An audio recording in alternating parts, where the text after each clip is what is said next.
विनय, ये सड़ा सा बैग किसका है? रिंकी माँ आई है, ये बैग माँ का ही है। माँ क्या करने आई है यहाँ पे?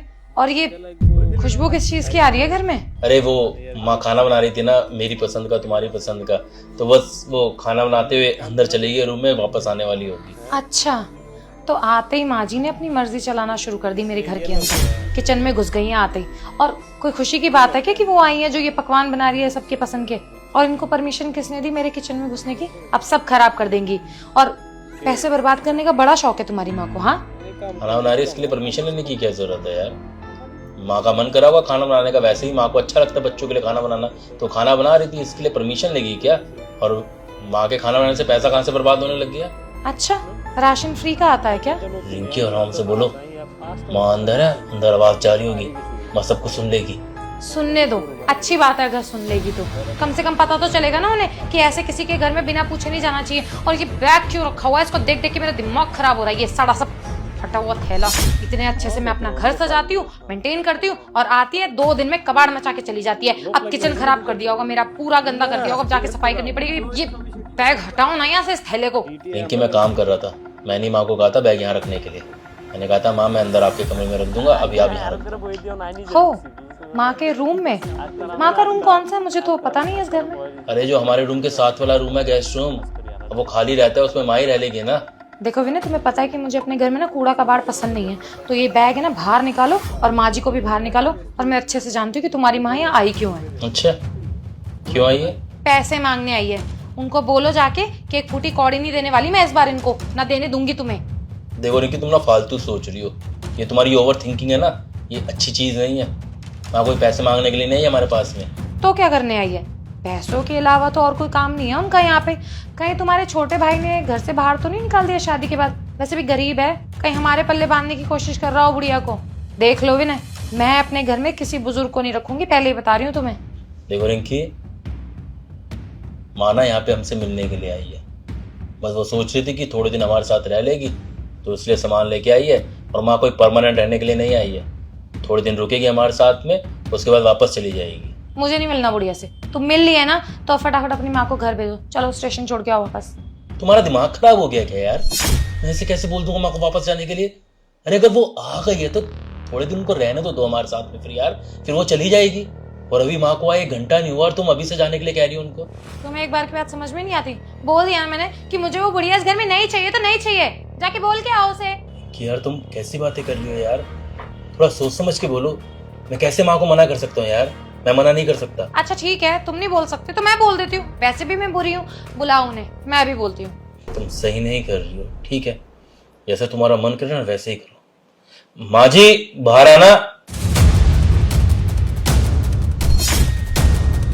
माँ, आप कब आए? और आपने मुझे फोन भी नहीं किया यहाँ आने से पहले। फ़ोन किया था मैंने तुझे, तूने कहा मैं बिज़ी हूँ, बाद में फ़ोन करती हूँ, लेकिन तूने पलट के फ़ोन नहीं किया। फिर मैंने विनय को फ़ोन किया और विनय लेने आया स्टेशन पे मेरे को। जब विनय आया ना, विनय को मैंने बोला है कि मैं कुछ दिन तुम्हारे घर रुकना चाहती हूँ। विनय कहते कोई बात नहीं माँ जी, आराम से रहो। तो मैं इसलिए तुम्हारे घर रुकने के लिए आ गई हूँ थोड़े दिन। और विनय ने ना एक बार भी मेरे को नहीं बोला कि माँ जी यहाँ रुकने क्यों आई हो, बल्कि वो बोल रहे हैं कि आपका ही तो घर है, आप जितने दिन मर्जी रहो। आई एम सॉरी माँ, वो काम की टेंशन में ना मैं भूल गई होंगे आपको कॉल करना। कोई बात नहीं, अब तो आप यहाँ आ गई हैं ना, अब आराम से कुछ दिन हमारे साथ रहिएगा। वैसे भी मुझे बहुत याद आ रही थी आपकी, आपके साथ अच्छा टाइम स्पेंड करूँगी। यहाँ कैसे रुक सकती हूँ? तेरे मुंह से इतना कुछ सुनने के बाद मैं तो क्या, कोई जानवर भी यहाँ आना पसंद नहीं करेगा। माँ आप गलत समझ रहे हो, मैंने आपके लिए नहीं कहा था। मुझे लगा था कि विनय की मम्मी आई हैं, बस मैंने इसलिए कहा था। वाह बेटी वाह, क्या बात है। विनय की माँ के लिए इतनी नफरत और अपनी माँ के लिए इतना प्यार। एक बात बता, ये घर किसका है? विनय का। विनय का? इस घर पर विनय की माँ का ज़्यादा हक है या तेरी माँ का? बेटा अब मुझे समझ में आया है कि विनय की माँ यहाँ क्यों नहीं रुकती। और मैं जब भी तेरे से पूछती थी ना विनय की माँ कहाँ है, मम्मी वो गांव रहती है, उसको गांव में रहना पसंद है। पर असल बात यह है कि तू ही उनको यहाँ रुकने नहीं देना चाहती। माँ आई एम सॉरी, मुझे माफ़ कर दो। माफ़ कर दूँ? तूने ये जो हरकत किया है ना, वो माफ़ी के लायक नहीं है। मैं यहाँ नहीं रुक सकती। विनय बेटा, तू मुझे वापस रेलवे स्टेशन छोड़ाओ। अरे माँ जी, आप कैसी बातें कर रही हैं? आप अगर यहाँ पर हमसे मिलने के लिए आए तो थोड़े दिन हमारे साथ रुक के जाइए ना। एकदम ऐसे जाएंगे तो अच्छा थोड़ी लगेगा। हमारे साथ थोड़े दिन रुक जाइए आप। देख बेटा, अब मैं यहाँ 1 मिनट नहीं रुकूंगी। अब मैं जाऊंगी। मेरे जाने के बाद इसको फील होगा कि दूसरे की माँ के साथ कैसा व्यवहार किया है इसने। माँ प्लीज मत जाइए ना, आई एम सॉरी माँ, मैं रिक्वेस्ट कर रही हूँ प्लीज मत जाइए। चल बेटा, तू मुझे छोड़ कर आ। चलिए माँ जी, उनको छोड़ के आ जाता हूँ।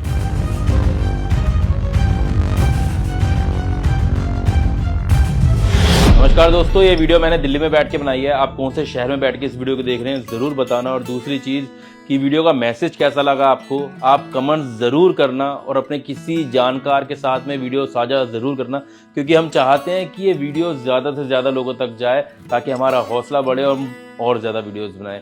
बाकी मिलते हैं अगली वीडियो में। Bye bye, take care, love you, bye. और ज़रूर बताना कहाँ से देख रहे हैं।